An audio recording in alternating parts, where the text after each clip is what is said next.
Islamic Urdu السلام علیکم ورحمۃ اللہ وبرکاتہ نحمده ونصلي على رسوله الكريم اما بعد الحمد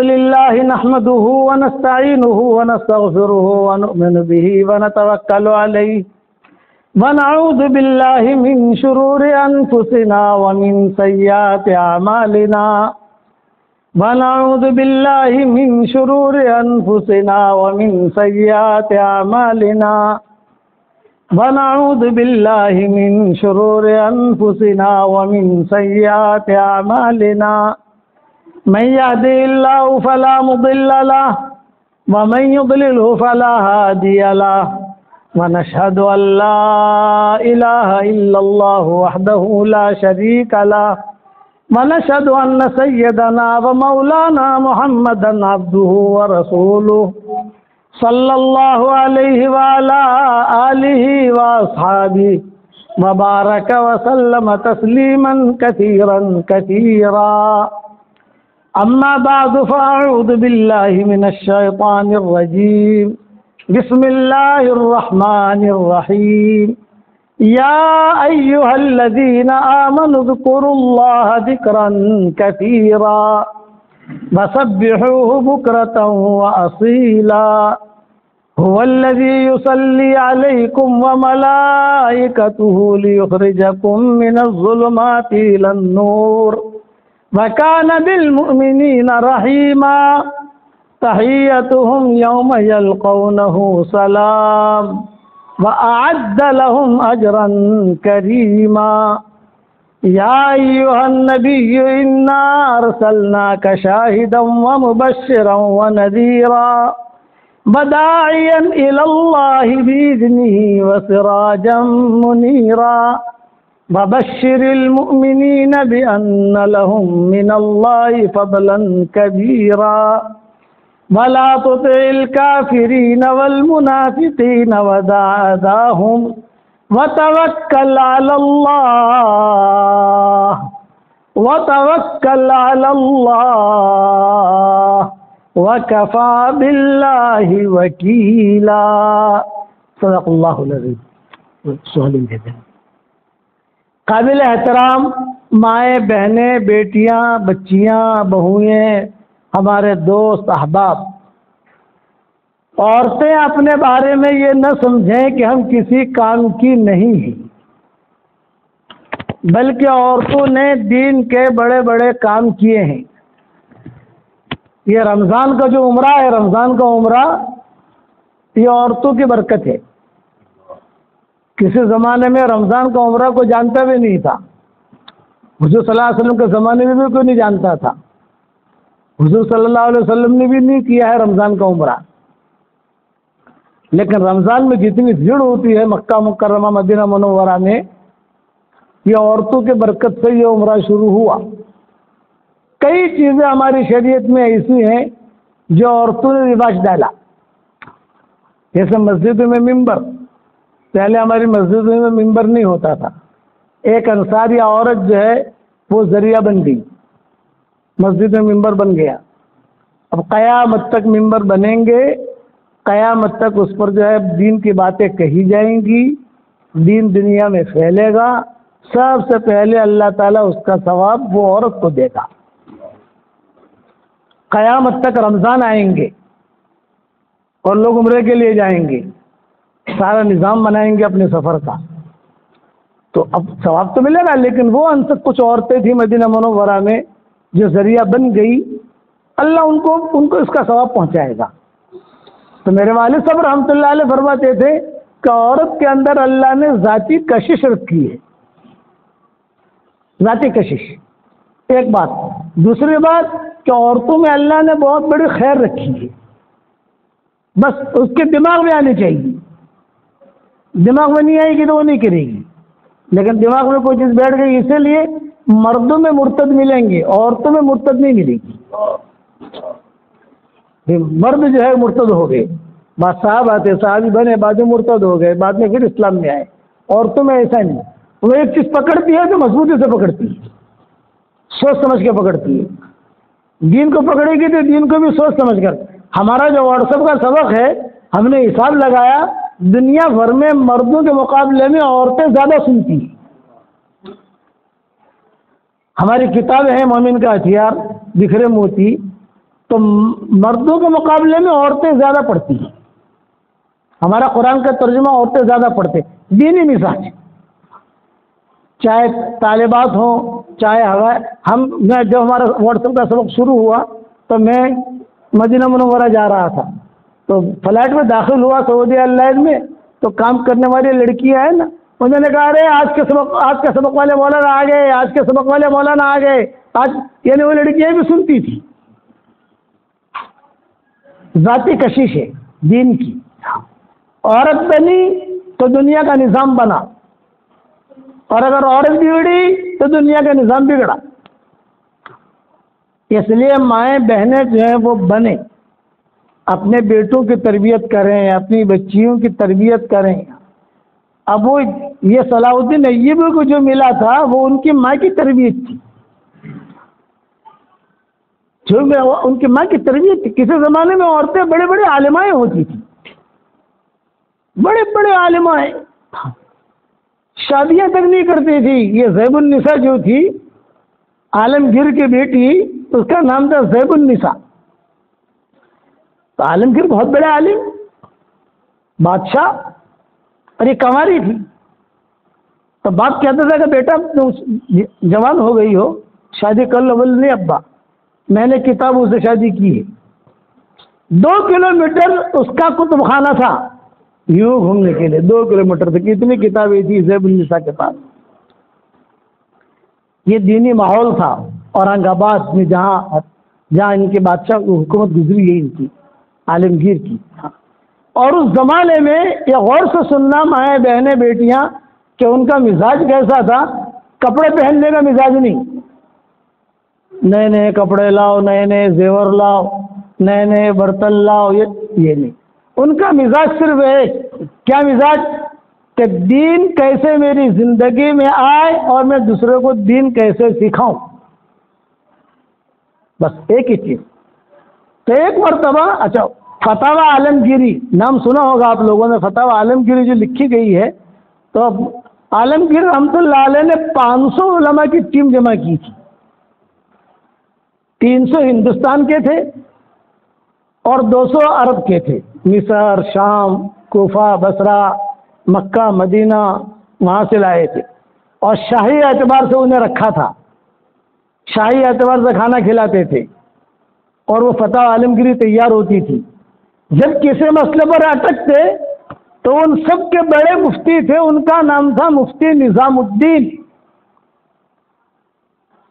وہ ان کے پاس جاتے، بھئی ہم سب نے یہ مسئلے حل کر لیے، 500 نے سگنیچر کر دیے، یہ مسئلہ سمجھ میں نہیں آ رہا ہے، آپ کیا کہتے ہو اس سلسلے میں؟ تو مفتی نظام الدین جواب دیتے، یہ لکھو. تو بات ختم ہو جاتی.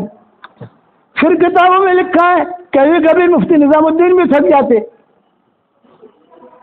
تو عالمگیر کے پاس آتی میٹر، حضرت یہاں سارے علماء تھک گئے ہیں، مفتی نظام الدین بھی تھک گئے ہیں، آپ کے پاس آئے، آپ اس کا جواب لکھ دو. تو عالمگیر دیکھتے اور دیکھ کر کوئی فتویٰ دے دیتے کہ یہ لکھو، تو وہ لکھ دی جاتی، وہ کتاب میں آ جاتی. کبھی کبھی عالمگیر بھی تھک جاتے. 500 علماء تھک گئے، نظام الدین تھک گئے، عالمگیر تھک گئے. تو عالمگیر کہتے کہ یہ مسئلے کا حل 15 دن کے بعد ہوگا، میں زیب النساء سے پوچھوں گا، وہ جو کہے گی وہ لکھیں گے. اتنی بڑی عالمہ تھی. زیب النساء سے ملنے کی باپ کو بھی اجازت نہیں تھی. عالمگیر کو اگر آنا ہوتا تھا اپنی بیٹی سے ملنے کے لیے، تو وہ جو کام کرنے والیاں تھیں باندیاں یا جو بھی، ان سے پوچھ کر وقت لے کر پھر عالمگیر جاتے تھے. تو عالمگیر گئے اور ملے بیٹی سے، زیب النساء نام تھا اس کا، اور کہا کہ بیٹی یہ مسئلے میں ہم سب ہار گئے ہیں. تو بیٹی نے کہا کہ مجھے 10 دن لگیں گے اس کا حل کرنے میں، میں حدیثیں دیکھوں گی، علماء نے کیا لکھا ہے وہ دیکھوں گی. 10 دن کے بعد عالمگیر جاتے شاگرد کی طرح بن کر، حالانکہ باپ ہے، بادشاہ ہے، لیکن اس کا علم کا معیار اتنا اونچا تھا. پھر وہ فتویٰ دیتی کہ اسی لیے آپ نے دیکھا ہوگا کہ پرانی جو عالمگیری ہے، پرانی اب تو نہیں چھپ رہی ہے، تو اس میں کئی زیڈ لکھا ہوا ہے، زے مطلب یہ ہے کہ وہ زیب النساء کا فتویٰ دیا ہوا ہے، اتنا علم تھا۔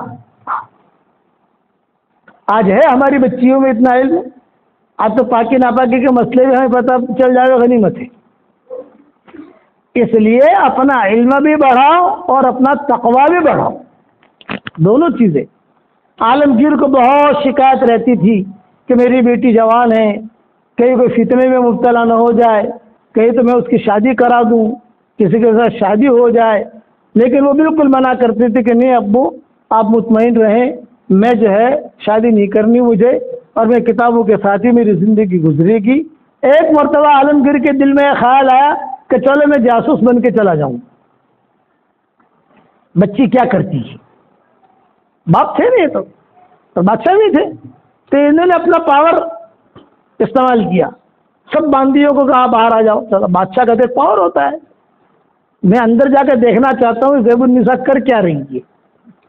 چنانچہ جب گئے آہستہ آہستہ دبے پاؤں تو یہ اپنے بال بنا رہی تھی آئینے کی طرف دیکھ کر، اور اشعار پڑھ رہی تھی بال بنا، اور عورتوں کو تو گنگنانے کی عادت ہے نا، رانی ہو یا مہترانی گنگنائے گی ضرور، روٹی بناتے بناتے گنگنائے گی، چائے بناتے بناتے گنگنائے گی، یہ کہتا ہے کہ رانی ہو یا مہترانی گنگنائے گی ضرور۔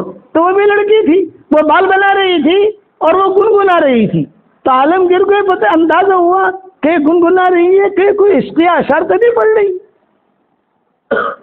تو تھوڑے سے فاصلے پر کھڑے رہ کر عالمگیر جو ہے وہ اشعار سننے لگے، پھر بیٹھے بیٹھے عالمگیر رونے لگے، ان کے رونے کی ہچکیاں جو تھی وہ تھوڑی بلند ہوئی، تب زیب النساء کو پتہ چلا کہ کوئی رو رہا ہے۔ ارے کون رو رہا ہے؟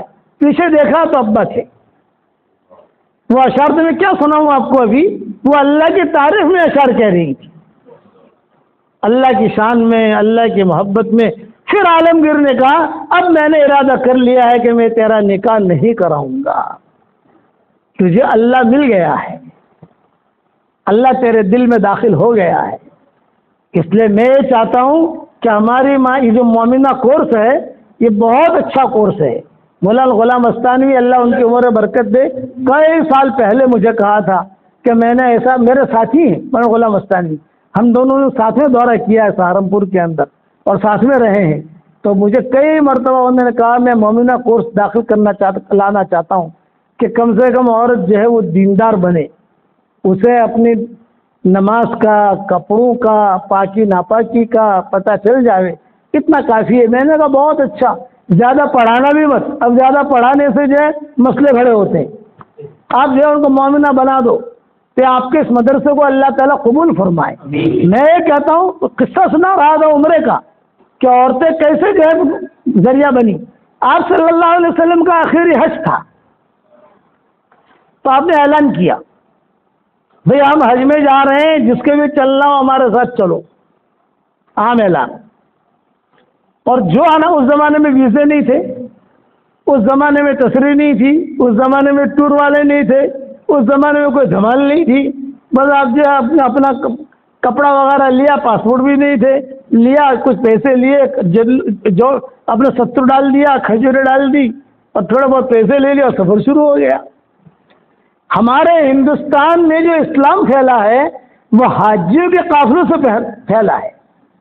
پہلے زمانے میں حاجیوں کے قافلے چلتے تھے، پورا سال سفر کرتے تھے، ایک علاقے سے چلتے تھے، پہنچتے تھے، دوسرے علاقے سے اپنے گھر پر آتے تھے، تو جتنی بھی بستیاں غیر مسلموں کی ہیں وہ دیکھتی تھی، دیکھ کر مسلمان ہو جاتی تھی۔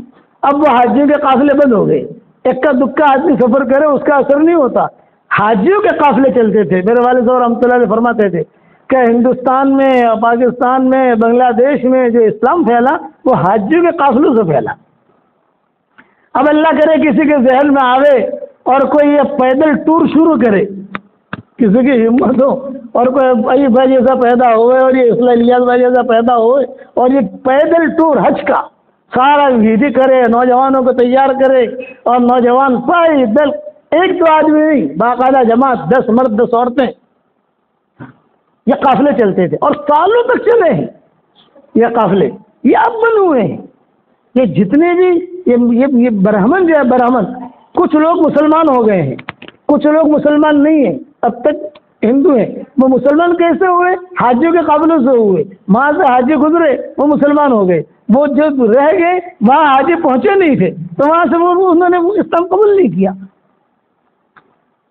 معین الدین اجمیر چشتی رحمۃ اللہ علیہ نے یہاں اجمیر سے سفر کیا ڈھاکے کا، 90 لاکھ آدمیوں نے اسلام قبول کیا۔ کچھ نہیں کہتے تھے، کوئی دعوت نہیں دیتے تھے، کچھ نہیں، لوگ چہرہ دیکھ کے مسلمان ہو جاتے تھے۔ جیسے میں کہتا ہوں اپنی زندگی ایسی بناؤ، ایسے اچھا اخلاق بناؤ کہ ہم جہاں دیکھیں وہاں ہدایت پھیل جائے،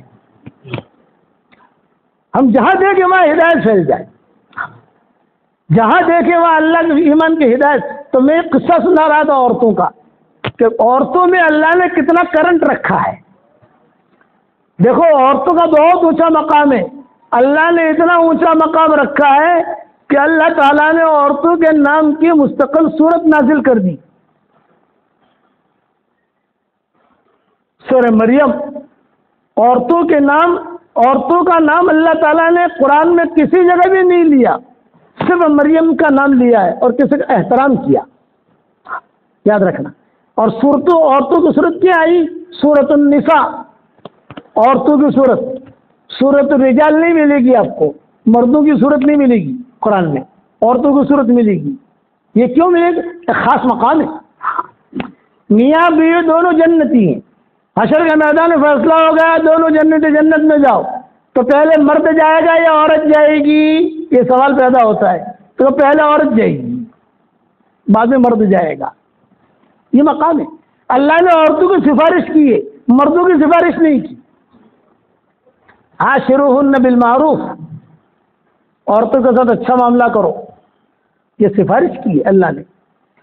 مردوں کی سفارش نہیں ملے گی کہ مردوں کے ساتھ اچھا معاملہ کرو، یہ فضائل ہیں عورتوں کے۔ تو میں قصہ سنا رہا تھا، حضور نے اعلان کیا چلو بھی حج کے لیے، تو مدینہ منورہ، قرب و جوار کی بستیاں، یہ سارے کے سارے حج میں روانہ ہوئے۔ کچھ عورتیں مدینہ میں ایسی تھی جو جا نہیں سکی، حمل تھا، زیادہ راہ نہیں تھا، پیسے نہیں تھے، اسی طریقے سے بیماری تھی، بچے چھوٹے تھے، کوئی تو کچھ معذوریاں ہوتی ہیں، وہ حج میں نہیں جا سکی۔ حضور صلی اللہ علیہ وسلم حجۃ الوداع کر کے جب آئے تو جو عورتیں حج میں گئی تھی انہوں نے ایسی کارگزاری مدینہ منورہ میں بیان کی، ارے حضور نے تو مینا میں یہ دعا مانگی، اور مینا میں تو سانپ والا قصہ بھی ہوا، اور عبداللہ بن مسعود پیچھے پیچھے بھاگے۔ مینا میں قصہ ہوا تھا حضور کے حج میں، سانپ آ گیا تھا تو عبداللہ بن مسعود مارنے کے لیے بھاگے تھے۔ یہ عورتوں نے سارا قصہ بیان کیا، ارے مینا کے اندر تو سانپ بھی آ گیا تھا خیمے میں، اور عبداللہ بن مسعود مارنے کے لیے بھاگے، حضور صلی اللہ علیہ وسلم بھی کھڑے ہو کر دیکھنے لگے کہ بھی کہاں جا رہا ہے۔ بعد میں وہ سانپ جو ہے کسی جگہ بل میں گھس گیا تو حضور نے فرمایا الحمدللہ الحمدللہ، چلو سانپ کے شر سے تم محفوظ رہے اور تمہارے شر سے سانپ محفوظ رہا، سانپ کے شر سے تم بچ گئے اور تمہارے شر سے وہ بچ گیا۔ یہ قصے سے سنائے عورتوں نے، مینا میں یہ دعا مانگی، پھر عرفات میں یہ دعا مانگی، مزدلفہ میں یہ دعا مانگی۔ تو جو مدینہ کی عورتیں گئی نہیں تھی ان کے تو دل میں یہ ہوا کہ ہم تو معروف ہو گئی، حضور کا تو یہ آخری حج تھا، اب تو حضور صلی اللہ علیہ وسلم دنیا سے تشریف لے جائیں گے تو ہم تو حضور کے ساتھ حج نہیں کر سکیں گی۔ یہ آئی روتی ہوئی حضور صلی اللہ علیہ وسلم کے پاس، بھائی کیوں رو رہی ہو، کیا بات ہے؟ عورتوں کو رونا تو جلدی آتا ہے نا بھائی، عورت کے مزاج میں ہے وہ رونا جلدی آئے گا، خواہ کا رونا بھی جلدی آئے گا اور اصلی والا رونا بھی جلدی آئے گا۔ اسی لیے دعا میں عورتیں مردوں کے مقابلے میں زیادہ روتی ہیں، ان کا پانی جو ہے وہ اللہ نے قریب رکھا ہے، فوراً ابل پڑتا ہے، آنسو جو ہے وہ تیرنے لگتے ہیں۔ یہ مدینے کی عورتوں نے تو دھمال کر دی، حضور کے پاس آ کر رونا شروع کر دیا۔ ارے بھائی کیوں رو رہی ہو، کیا بات ہے؟ یہ فرمایا حضرت ہم تو محروم ہو گئی، ہم تو محروم ہو گئی۔ بھائی کیا محروم ہوئی؟ کیونکہ میری بیٹی حج کر کے آ گئی آپ کے ساتھ، میری بہو حج کر کے آ گئی آپ کے ساتھ، میری ماں حج کر کے آ گئی، میں نہیں جا سکی، اس کی ماں نہیں جا سکی، اس کی بیٹی نہیں جا سکی، تو سب کو تو ثواب مل گیا آپ کے ساتھ حج کا. آپ نے فرمایا رو مت رو مت، بے خاموش رو مت رو مت. میرے دنیا سے جانے کے بعد رمضان کا عمرہ کر لینا، میرے ساتھ حج کرنے کے برابر اللہ تمہیں ثواب دے دے گا. یہ رمضان کا عمرہ شروع ہو گیا، حضور نے تو کیا ہی نہیں ہے، لیکن ذریعہ کون بنا؟ عورتیں. اللہ نے سمجھ دیا ہے. دیندار عورت کو بھی اللہ نے سمجھ دی، بے دین عورت کو بھی اللہ نے سمجھ دی. میرے والد صاحب رحمۃ اللہ علیہ فرماتے تھے کہ عورت اگر اپنی سمجھ کو دین کے کام کے لیے استعمال کرے بہت اونچے تک پہنچے گی، بہت اونچے تک. یہ صلاح الدین ایوبی کی جو ماں تھی اور نور الدین زنگی کی جو ماں تھی، یہ ماؤں نے بیت المقدس فتح کیا ہے. لوگ کیا کہتے ہیں صلاح الدین ایوبی نے کیا، نہیں، ان کے ماں کی دعائیں تھی. نور الدین زنگی یہ بہت بڑا بادشاہ تھا مصر کا. یہی نور الدین زنگی ہے جو حضور صلی اللہ علیہ وسلم اس کے خواب میں آتے تھے، میری قبر کی حفاظت کر، دیکھ دو درویش آئے ہیں مجھے نکالنے کی فکر کر رہے ہیں. شیخ نے جو قصہ لکھا ہے فضائل حج کے اندر، یہ نور الدین زنگی 14 بادشاہ یہودیوں کے اس نے قید کیے تھے، یہودیوں کو 14 بادشاہ. تو اس کی ماں کہتی تھی بیٹا نور الدین، میں نے تجھے دودھ پلایا، تجھے جانا تکلیف اٹھائی، حق ادا کر. بادشاہ کو کہہ رہی ماں حق ادا کر. امی کیا چاہتی ہو آپ؟ سونے کا زیور بناؤ؟ نہیں، پیسہ دوں، دینار درہم؟ نہیں، حق ادا کر. اماں آپ کی چاہتی کیا ہو؟ کہ میں چاہتی ہوں کہ تو بیت المقدس فتح کر. یہ خیالات تھے ماؤں کے، تو بیت المقدس فتح کر، نیت کر. اللہ نے تجھے بادشاہت دی ہے تو بادشاہت کیا کام کی؟ بیت المقدس غیروں کے قبضے میں رہے، ہم تو مسلمان ہیں، ہمارے قبضے میں رہنی چاہیے یہ چیز. نور الدین زنگی نے وعدہ کیا اپنی ماں سے تنہائی میں. ان کی ماں سورہ اخلاص کا وظیفہ کرتی تھی. آج جتنی میری مائیں بہنیں بیٹیاں گلبرگ کی یہاں جمع ہوئی ہیں مدرسے میں سب کو وہی سورہ اخلاص کا وظیفہ دیتا ہوں. یہ میرا وظیفے کا نام ہے جاندار، شاندار، مالدار، دیندار. 4 نام ہیں اس کے. یہ بڑی بڑی مائیں یہ وظیفہ کرتی تھی تو ان کے بچے پھر ابو صلاح الدین ایوبی جیسے، نور الدین زنگی جیسے پیدا ہوتے تھے. تم بھی تو یہ وظیفے کرو. اور وظیفہ کیا ہے؟ روزانہ 24 گھنٹے میں 313 مرتبہ سورہ اخلاص پڑھنے کی عادت ڈال دو. بس 314 ہو جاوے، 315 ہو جاوے، 320 ہو جاوے، کوئی حرج کی بات نہیں. 313 سے کم نہیں ہونا چاہیے 24 گھنٹے میں. الگ الگ وقتوں میں پڑھو. ایک ساتھ بیٹھ کر پڑھنا ضروری نہیں ہے. 10 مرتبہ پڑھ لیا، 25 مرتبہ پڑھ لیا، 50 مرتبہ پڑھ لیا، 100 مرتبہ پڑھ لیا. 24 گھنٹے میں 313 کا آنکڑا پورا کرو، فگر پورا کرو. اس کے بعد تم جو دعا مانگو گی اللہ آپ کی دعا قبول کرے گا، آپ کی حاجت اللہ پوری کرے گا. اور 313 مرتبہ روزانہ پڑھو گی نا تو 31 بنگلے تیار ہو جائیں گے جنت میں. میں کہتا ہوں یہاں تم نے رائچور میں، گلبرگہ میں بہت پراپرٹیاں بنا لی، آپ کے شوہروں نے بنا لی، آپ کے بھائیوں نے بنا لی، آپ کے ماں باپ نے بنا لی. اب میں کہتا ہوں جنت میں پراپرٹی بناؤ، جنت میں پراپرٹی بناؤ. اور جنت کی پراپرٹی کیا ہے کہ وہاں کی زمینیں خریدو. وہاں کی زمین خریدنی ہوگی تو پیمنٹ کیسا کریں گے؟ پیمنٹ کرنا نہیں ہے، صرف 10 مرتبہ سورہ اخلاص پڑھو، 1 محل تیار. 20 مرتبہ پڑھو، 2 محل تیار. 30 مرتبہ پڑھو، 3 محل تیار. 313 مرتبہ پڑھو، 31 محل تیار. آپ کے دل میں آئے گا کہ مولوی صاحب اتنے سارے محل کریں گے کیا؟ بہن ٹینشن لینے کی بات نہیں ہے. جب انشاءاللہ جنت میں جائیں گے نا ہم سب وہیں بیٹھ کر مشورہ کر لیں گے کہ کیا کرنا ہے. یہ میری طرف سے ہدیہ ہے آپ لوگوں کو. جاندار، شاندار، مالدار، دیندار، یہ وظیفہ ہے. تو نور الدین زنگی کی ماں یہ وظیفہ کرتی تھی، صلاح الدین ایوبی کی ماں یہ وظیفہ کرتی تھی. تو کیا کہا بیٹا میرا دودھ اگر معاف، میں اس وقت معاف کروں گی کہ تو بیت المقدس فتح کرے گا۔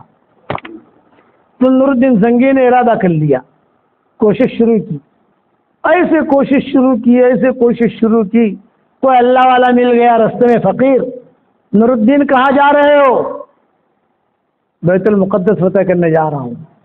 کاغذ قلم نکالو، وہ اللہ والا تھا، کاغذ قلم نکالو، کاغذ قلم نکالا، لکھو رجب کا مہینہ، لکھا، رجب کے مہینے میں آخری جمعہ وہ بھی لکھو، آخری جمعہ، فلاں سن وہ بھی لکھو، لکھا، جمعہ کا دن وہ بھی لکھو، لکھا، بولے یہ سن، رجب کا مہینہ، آخری جمعہ، جمعہ کا دن، یہ بیت المقدس فتح ہوگا، اس سے پہلے نہیں ہوگا۔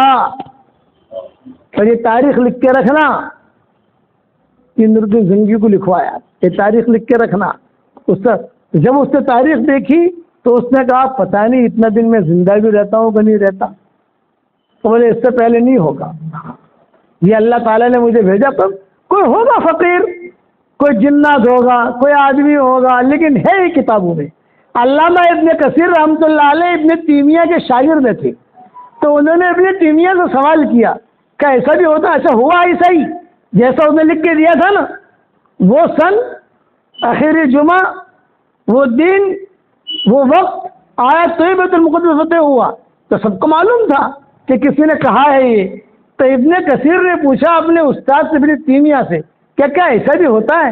تو ابن تیمیہ نے کہا خاموش رہو، ہماری شریعت میں تو یہ چیز نہیں ہے، لیکن کبھی کبھی کچھ اللہ کے نیک بندے بندیاں ایسی ہوتی ہیں زبان سے کوئی جملہ نکال لیتی ہے، اللہ اسے قبول کر لیتا ہے۔ یہ ابن تیمیہ نے جواب دیا اپنے شاگرد کو، یہ علمی بات ہے جو لوگ عام طور سے لوگ سمجھ نہیں سکیں گے۔ چنانچہ نور الدین زنگی نے سب اطباء کو جمع کیا،